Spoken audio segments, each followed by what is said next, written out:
Connecting the dots. Subhash Palekar कृषी पद्धतीने शेती करणाऱ्यांचा हा विषमुक्त वसुंधरा धान्य महोत्सव 2024 12 ते 14 एप्रिल 2024 आज आजचा शेवटचा दिवस आहे आणि गेले 8 वर्ष सातत्याने आपण एक काम करतोय. जर शहरामध्ये पुण्याची लोकसंख्या 10 लाख होती ती 50 लाख झाल्यानंतर प्रॉब्लेम 5 पट वाढलेले आहेत, ते 20 ते 25 पट वाढले. आणि हे जर मायग्रेशन आपल्याला थांबवायचे असेल तर कृषी प्रधान देशामध्ये शेतीला समृद्ध करणं महत्वाचं आहे. शेती समृद्ध सोडा, आपल्या आरोग्याच्या ज्या समस्या आहेत त्या जर आपण त्याशी जरी कनेक्ट झालो, आपल्याला शुद्ध अन्न मिळालं तरच आपलं आरोग्य शुद्ध राहणार आहे. आणि हे शेतकरी कुठल्या प्रकारचं कारखान्यामध्ये तयार होणाऱ्या कुठलाही केमिकल किंवा ऑर्गॅनिक गोष्टी वापरत नाही. This is not the organic, this is one step of organic natural. देशी गाई जर वाचवायचं असेल तर या शेतकरी अशा प्रकारची शेती करणारे शेतकरी वाढले पाहिजे. कारण इथे असलेल्या प्रत्येक शेतकऱ्याकडे गायी आहेत, त्यांच्याकडे असेल किंवा गटामध्ये असेल, कायदे गायी थांबवणार नाहीत.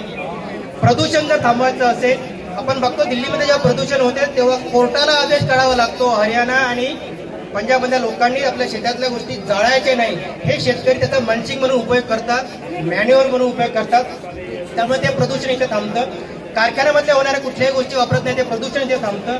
वॉटर बॉडीज कंटॅमिनेट झालेले आहे, ग्राउंड वॉटर प्रदूषित झालेलं आहे, त्यामध्ये 35% कॉन्ट्रीब्युशन भारतामध्ये हे केमिकल फार्मिंगचं आहे. आणि हे शेतकरी कुठल्याही प्रकारचं केमिकल कृषी वापरत नाही. सेव्ह सॉइल करायची असेल तर आपल्याला एसपी. त्याच्यानंतर रोजगार जर वाढवायचा असेल तर कृषीमध्ये सर्वात जास्त ताकद आहे. एक शेतकरी जेव्हा 4 ते 5 एकर शेती करतो तेव्हा 3 फॅमिलीला तो कमीत कमी रोजगार देतो. Directly indirectly 65% people of India as of today 2024 by data of government they are dependent directly indirectly on farming. आणि इथे येणारे सगळे शेतकरी हे सोलापूर, कोल्हापूर, सातारा, पुणे जिल्हा, यवतमाळ, जळगाव, नाशिक, वर्धा, अमरावती, परभणी या भागातून आले आहे, म्हणजे ऑल ओव्हर महाराष्ट्रातून आलेले आहेत. आणि आपल्या इथे राहून शेती करतात.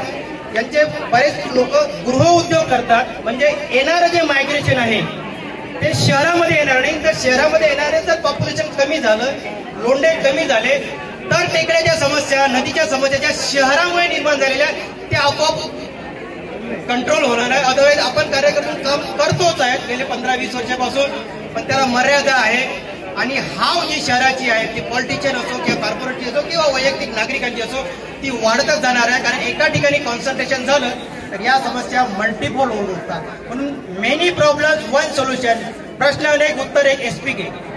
याकरता काही करायचं नाही. तुमचं आणि तुमच्या कुटुंबाचं म्हणजे आपलं आणि आपल्या कुटुंबाचा साठी जर आपण अशा प्रकारच्या शेतकऱ्यांचा शोध घेतला KYF बँकेचा असतो के know your customer, know your farmer, यावरती आपण वसुंधरा स्वच्छता अभियान म्हणा किंवा आपलं वैद्यकीय डिग्री सगळेजण आपण यावरती काम करतोय गेले 12 वर्षापासून.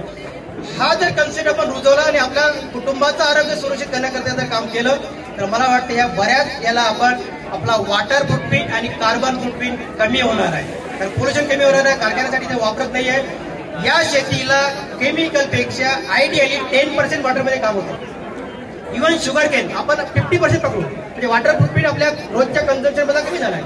वॉटर फुटप्रिंट कमी, कार्बन फुटप्रिंट कमी, म्हणजे आपण ग्लोबल वॉर्मिंग आणि क्लायमेट चेंजला घरच्या करून उत्तर देऊ शकतो. आणि आपली रोजची गरज.